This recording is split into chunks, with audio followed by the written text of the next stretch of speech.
recusou ser chamado filho da filha de Faraó, escolhendo antes ser maltratado com o povo de Deus, do que por um pouco de tempo ter o gozo do pecado, tendo por maiores riquezas o vitupério de Cristo do que os tesouros do Egito, porque tinha em vista a recompensa.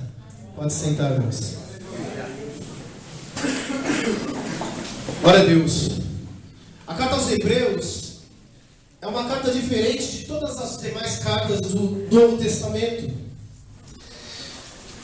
Alguns comentaristas dizem que talvez nem se trate de uma carta, mas sim de um sermão, de uma pregação exortativa. Essa carta foi escrita por uma pessoa que ninguém sabe o nome dela. O que se sabe é que essa pessoa muito provavelmente fosse um judeu, mas que também tivesse contato muito forte com a cultura grega. E essa carta foi endereçada aos hebreus, aqueles judeus que haviam se convertido ao cristianismo. Mas o que estava acontecendo com eles, para que esse autor anônimo escrevesse essa carta, esse sermão? Muitos estavam fraquejando na fé, muitos estavam enfraquecendo, e alguns já tinham abandonado os caminhos do Senhor. Eles não estavam resistindo às pressões do mundo, eles não estavam resistindo à pressão da antiga religião, do judaísmo. Então, a intenção do autor aqui ao escrever essa carta, esse sermão, é mostrar que o cristianismo sim é o caminho certo e que o cristianismo é superior ao judaísmo.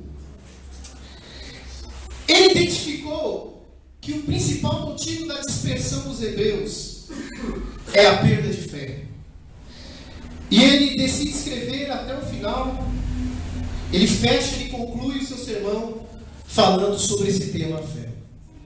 Irmãos, muitas pessoas abandonam os caminhos do Senhor. Muitos jovens abandonaram o caminho do Senhor. Nós tivemos aqui durante 7 anos, estamos durante 7 anos nesta igreja, e eu conto aí por volta de 150 jovens aceitaram Jesus aqui nesse período. Hoje temos um número de 50, mantém esse número, 50. Mas por que não permaneceram? Só tem um motivo: falta de fé. Tem muita gente que sai da igreja, desiste, e você vai conversar com aquela pessoa, vai visitar aquela pessoa, e ela diz assim: olha, eu não estou indo mais para a igreja porque falaram de mim na igreja. Eu não estou indo mais para a igreja porque eu estou com um problema muito difícil e isso me impede de ir para a igreja. Você não vai mais para a igreja, não vai para a igreja por um único motivo: não tem mais fé. Esse é o motivo. Amém. Crente, não existe crente desanimado. Crente desanimado é crente sem fé. Crente com dúvida, não sabe se fica na igreja ou se fica no mundo, é crente sem fé.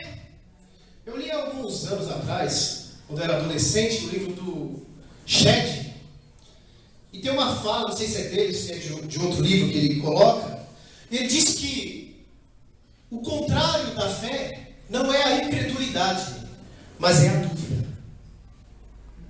O contrário da fé é a dúvida. Se você está em dúvida se fica no caminho do Senhor ou se fica no mundo, eu tenho uma notícia para te dar: você não tem fé. Aleluia. Amém. Para dar uma glória a Deus aí, o fogo já é bom. Aleluia. Glória. O motivo é a falta de fé. Quando o irmão Hernani e o irmão André, o tema do congresso vai ser fé. Fé básica. Aleluia. A gente está aqui por fé. Não estou vendo nada. Estou vendo Deus. Estou vendo Cristo pendurado. Eu estou aqui por fé. Eu estou aqui como vendo o invisível. E é por isso que nós estamos aqui por fé. A vida cristã é baseada na fé. Aleluia. Fé no que está escrito nesse livro aqui. Foi escrito por um período muito grande, extenso da história. E a última página foi escrita há mais de 2000 anos atrás. Mas eu estou aqui porque eu acredito nesse livro. Eu creio que aqui está escrito. No capítulo 11, o escritor aos Hebreus, ele dedica e ele perfila aqui os chamados heróis da fé, que são testemunhas daquilo que Deus fez, daquilo que Deus projetou para o ser humano. Eles passaram por aquilo e venceram, diz o texto. E estão aqui escritos, expostos para o nosso ensino. Uma parte central aqui diz assim que devemos olhar para Cristo, né?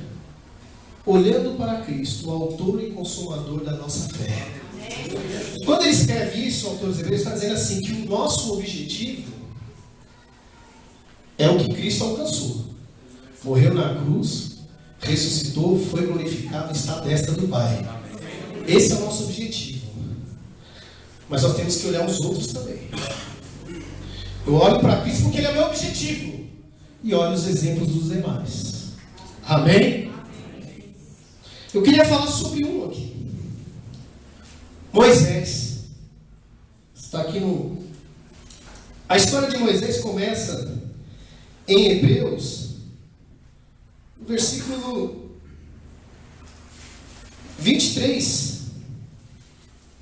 Em Hebreus, no versículo 23, diz assim: pela fé Moisés, já nascido, foi escondido 3 meses por seus pais, porque viram que era um menino formoso, e não temeram o mandamento do rei. Vai do 23 até o 29. Pela fé passaram o mar vermelho como por terra seca, que tentando os egípcios se afogaram. Do 23 ao 29 se encontra a história de Moisés. Mas a fé de Moisés, e que eu quero falar com vocês nessa noite, se encontra entre o versículo que eu li no começo, entre o 24 e o 26. No 23 não é a fé de Moisés, é a fé dos pais de Moisés.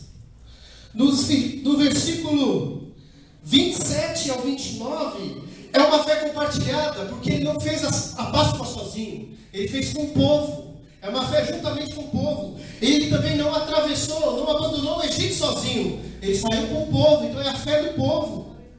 E ele também não atravessou o Mar Vermelho sozinho. Ele atravessou juntamente com o povo. É uma fé conjunta. Amém. Mas eu queria falar sobre a fé específica de Moisés. Que fé é essa, a de Moisés?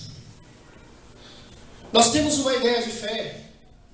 Nós cantamos isso, nós pregamos isso, nós cremos nisso, de que a fé é um elemento que nos faz mudar de estado, que faz o ser humano mudar de estado. Pela fé, e muitas pessoas pregam isso por aí, e dão ênfase a isso, dizem, olha, se você tem fé, você pode sair de um estado de miséria e ir para um estado de dignidade. Pela fé, você pode deixar a doença e ter uma vida saudável. Pela fé, você pode deixar uma vida de dificuldade financeira e ter uma vida boa, uma vida sem dificuldade alguma. Pela fé, você pode deixar o sofrimento, deixar de sofrer e ter uma vida calma e tranquila e ter paz. Mas a fé de Moisés é uma fé diferente. Amém. É uma fé diferente. É uma fé oposta a isso. É uma fé oposta a tudo isso. Eu não estou dizendo que Deus não faz milagre, que Deus não cura, que Deus abençoa. Ele faz. Mas fé não é somente isso. Aleluia. Glória a Deus. Na realidade, eu vou dizer, o maior passo de fé é o que a fé de Moisés aqui. Aleluia. Glória a Deus. Que fé é essa de Moisés? É uma fé que recusa. Irmãos, para aceitar todo mundo tem fé. Quem aqui tem fé que Deus abre as portas? Quem aceita? Quem recebe aí? Recebe aí. Quem recebe? Eu recebo. Eu tenho fé para receber. Eu tenho fé para tomar posse. Eu Tomo posse da bênção, eu tenho fé para isso. Eu tenho fé para crescer. Quem tem fé para crescer?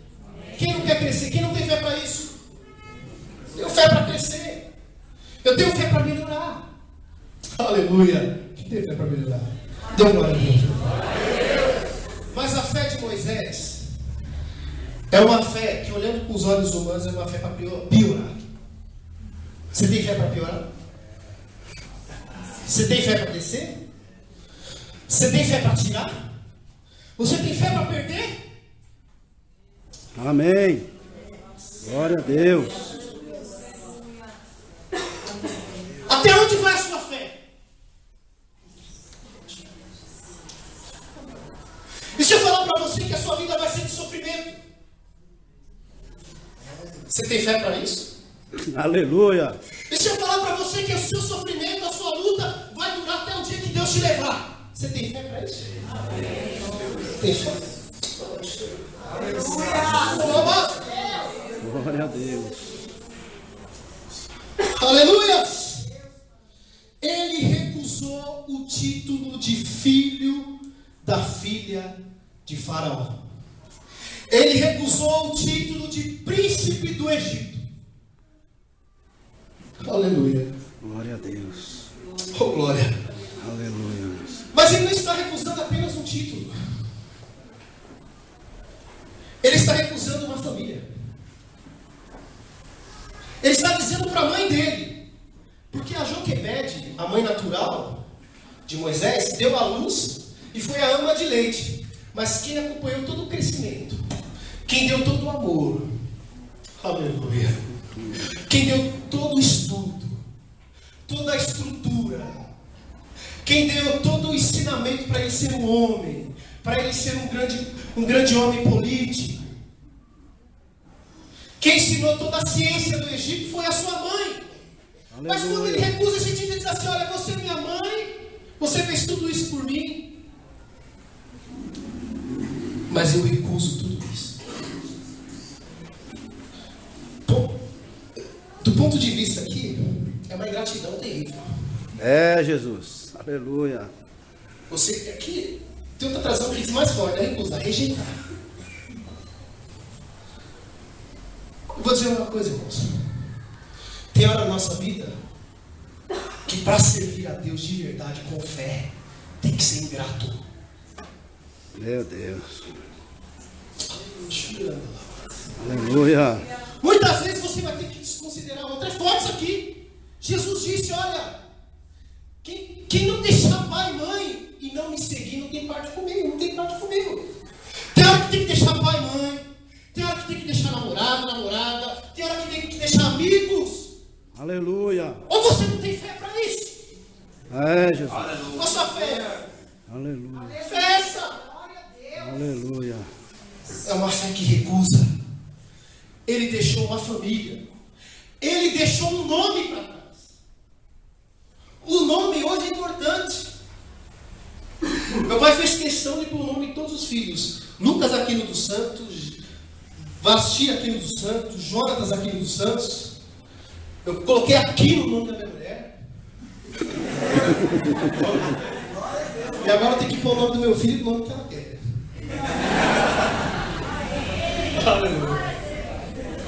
Porque hoje a gente tem o nome tem uma importância. Ainda mais no Antigo Oriente, naquela época.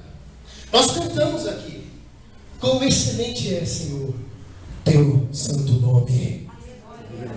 O nome é importante. O nome te identifica. O nome muitas vezes te qualifica. O nome te dá uma identidade. Você é alguém quando você tem um nome. Mas quando ele recusou ser chamado de filho da filha de Faraó, dizer agora. O Luiz Soares, ele ficou 6 meses, ficou afastado por uma lesão difícil, teve que fazer uma cirurgia no joelho. Ele não pôde jogar a primeira partida. Na segunda partida ele jogou. E ele deu sangue. Fez 2 gols. Chorou, abraçando os companheiros. Mas o Álvaro Pereira, ele foi numa dividida e levou um chute na cabeça. ficou desacordado. Caiu desacordado. Deu um susto. Sabe quem morreu? O que aconteceu? Nos dias anteriores, um jogador da Holanda sofreu uma batida na cabeça, foi parar no hospital com um traumatismo. E ele caiu. E os médicos desesperados, tira ele. E ele zonza, e o médico falou assim: olha, troca. Ele, não, eu quero continuar. Nossa, eu quero continuar. E na primeira jogada ele deu um carrinho. E o Senhor me falou ali: eu quero um crente assim. Aleluia. Arrastando. Olhai para os estádios. Olhai para os estádios. Está na luta. Vai estar lá. Fé. Deus falou que eu quero um crente assim. Olha, levantou. Ele caiu. Levantou. Ficou desacordado, mas não pede para sair. Ele se levanta, se ergue e continua.